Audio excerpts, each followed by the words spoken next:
For 3 years, she played the devoted military wife. The smiling face at base functions, the volunteer at the American school, the woman who organized care packages for deployed soldiers.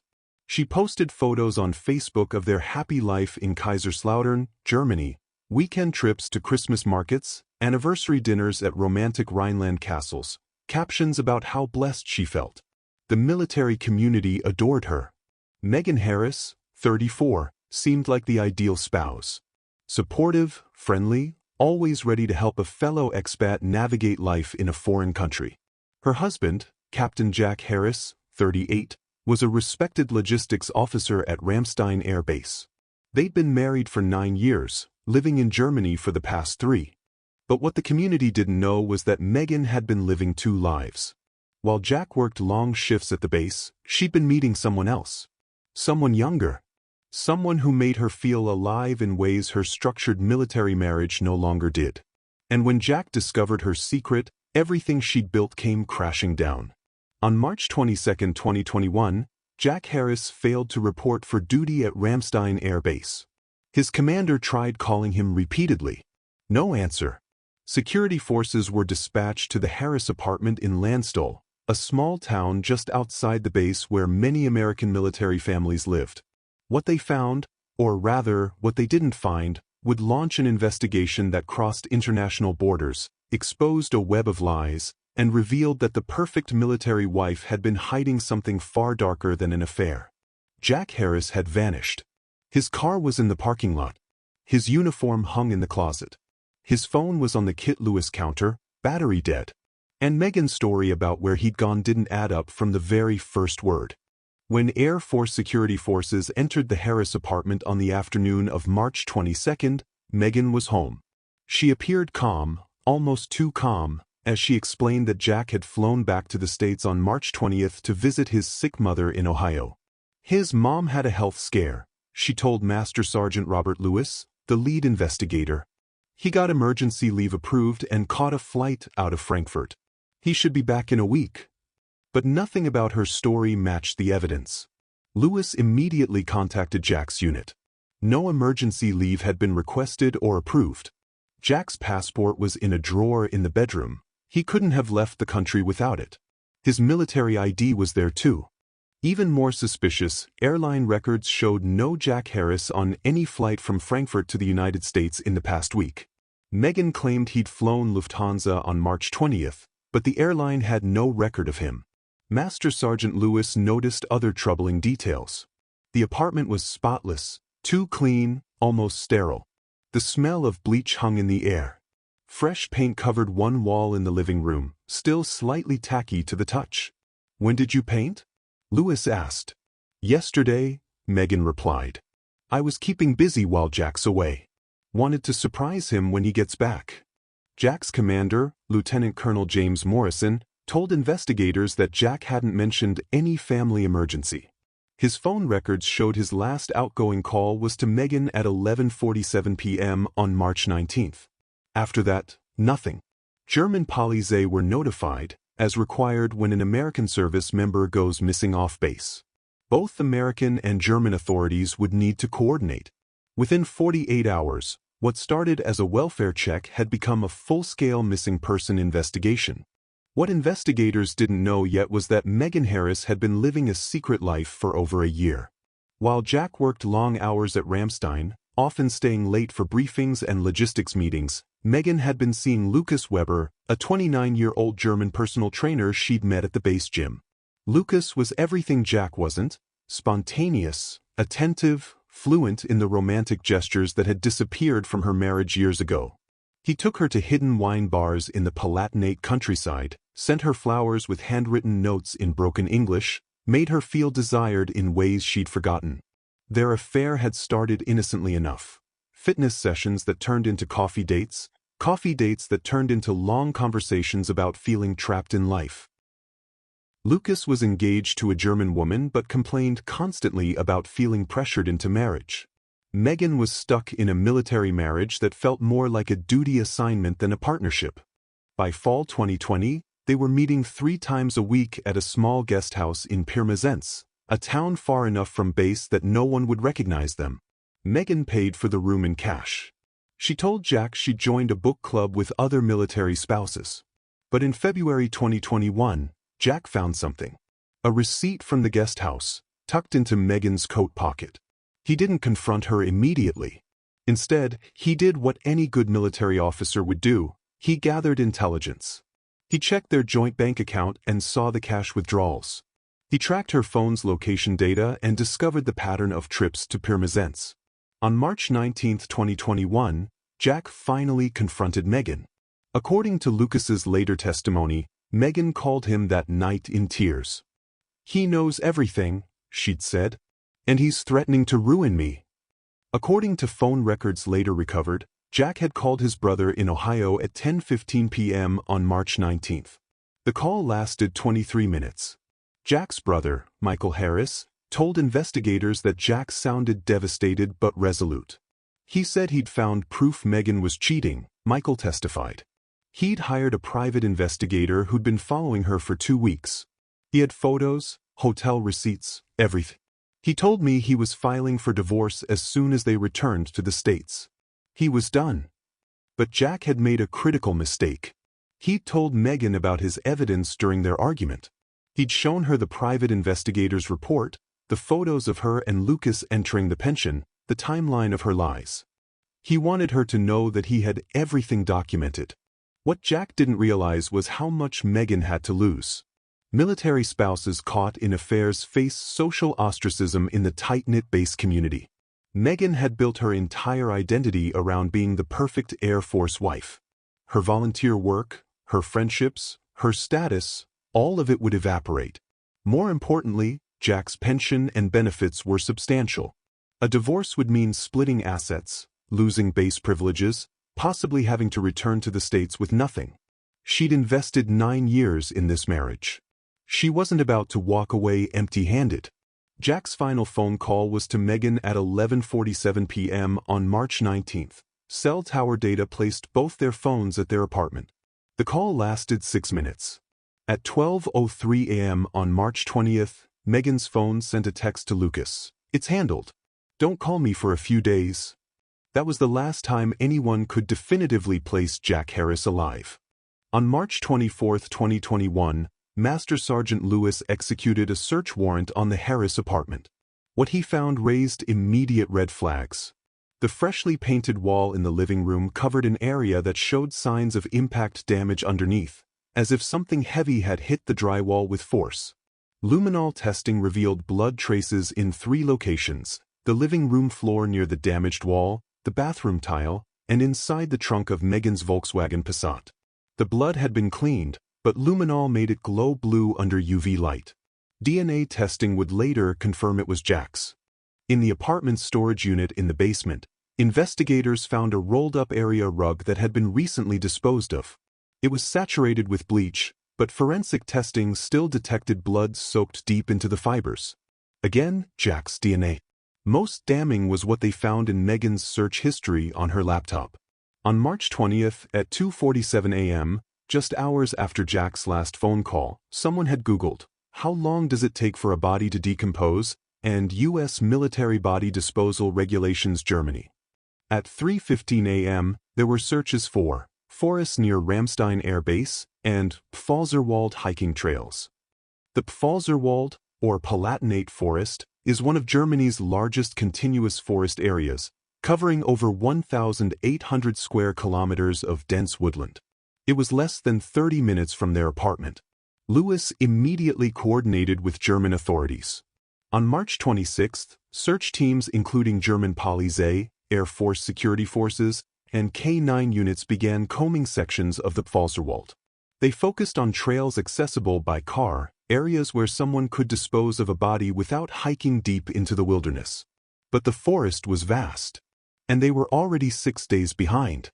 On March 27th, German Polizei brought Lucas Weber in for questioning. At first, he denied knowing anything about Jack's disappearance. But when investigators showed him Megan's text, "It's handled. Don't call me for a few days," his composure cracked. "I didn't know what she meant," Lucas insisted in broken English, his hands shaking. "I thought maybe she meant the argument was handled, that they'd talked it out." But his phone records told a different story. On March 20th at 6:23 a.m., Megan had called him. The call lasted 41 minutes. Later that same day at 3:47 p.m., Lucas's car, a black BMW registered in his name, was captured on traffic cameras heading toward the Pfalzerwald. He was alone in the vehicle going in. But on the return trip, captured at 5:52 p.m., thermal imaging suggested two people in the car. When confronted with this evidence, Lucas broke. He hadn't killed Jack, he insisted, but he'd helped Megan dispose of the body. She'd called him that morning in hysterics, begging for help. She told him Jack had attacked her during their argument, and she'd defended herself with a fireplace poker. It was self-defense, she'd claimed. But no one would believe her. She said if I loved her, I would help her, Lucas testified, tears streaming down his face. She said we could finally be together if Jack was just gone. Lucas led investigators to a remote area of the Pfalzerwald, off a rarely used logging road near the village of Johanniskreuz.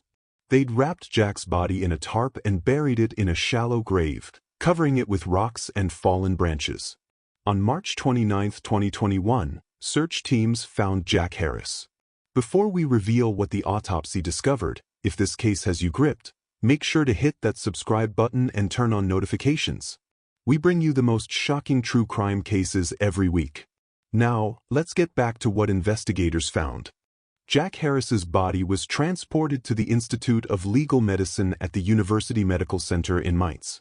German forensic pathologist Dr. Klaus Schneider performed the autopsy on March 30th, with American military investigators present as observers.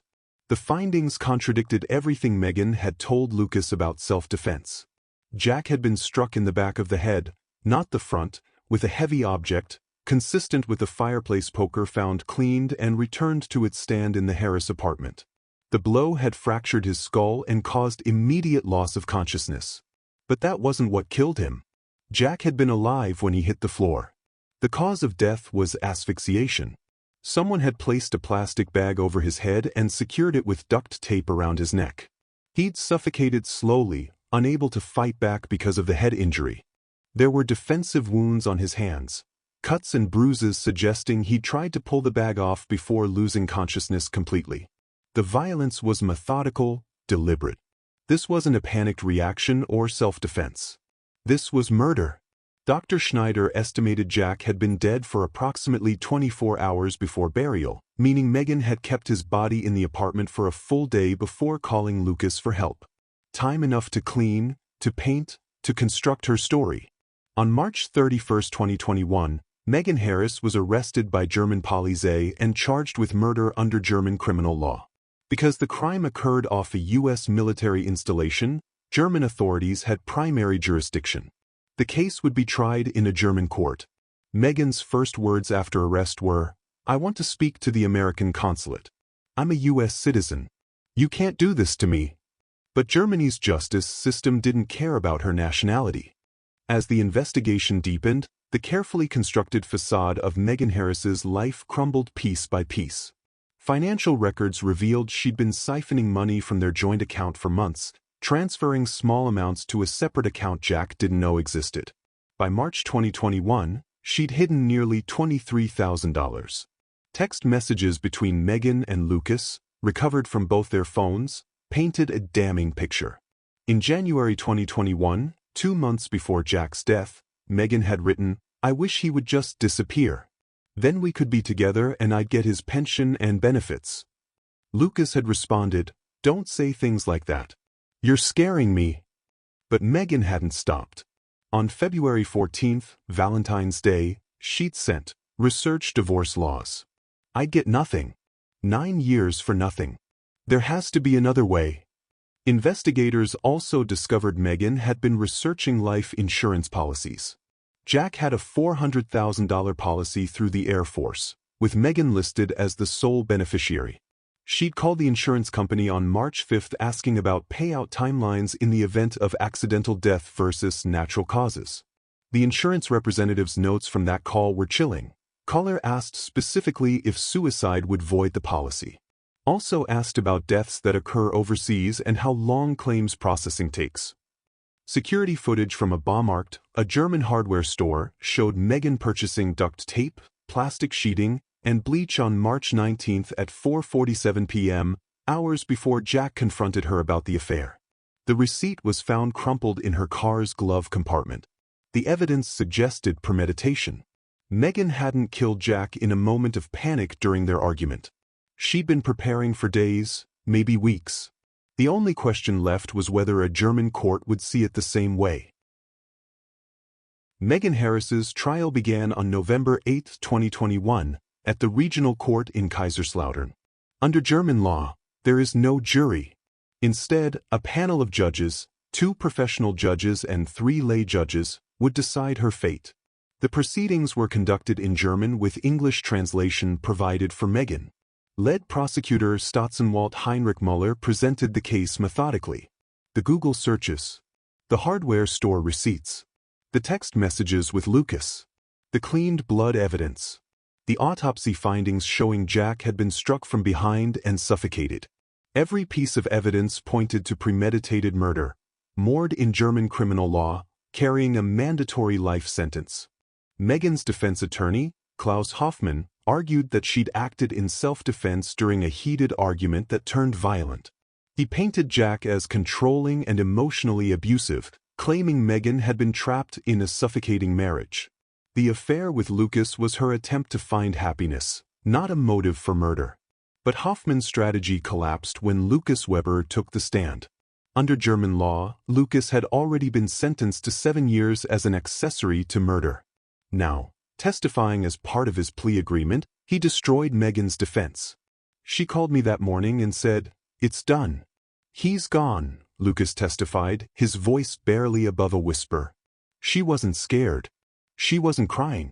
She was calm. She told me exactly where to meet her and what to bring. She'd planned everything. When asked if Megan had ever claimed self-defense when calling him for help, Lucas shook his head. "No," she said, "I couldn't let him ruin everything I've built. He was going to take it all away." The courtroom fell silent. Megan stared straight ahead, her expression unreadable. The trial lasted 4 weeks. Over 30 witnesses testified, including Jack's brother Michael, who flew from Ohio to Germany to give a victim impact statement. Fighting back tears, he described Jack as a dedicated officer, a loyal brother, and a man who'd simply wanted to do the right thing by ending a broken marriage. "My brother didn't deserve to die," Michael told the court.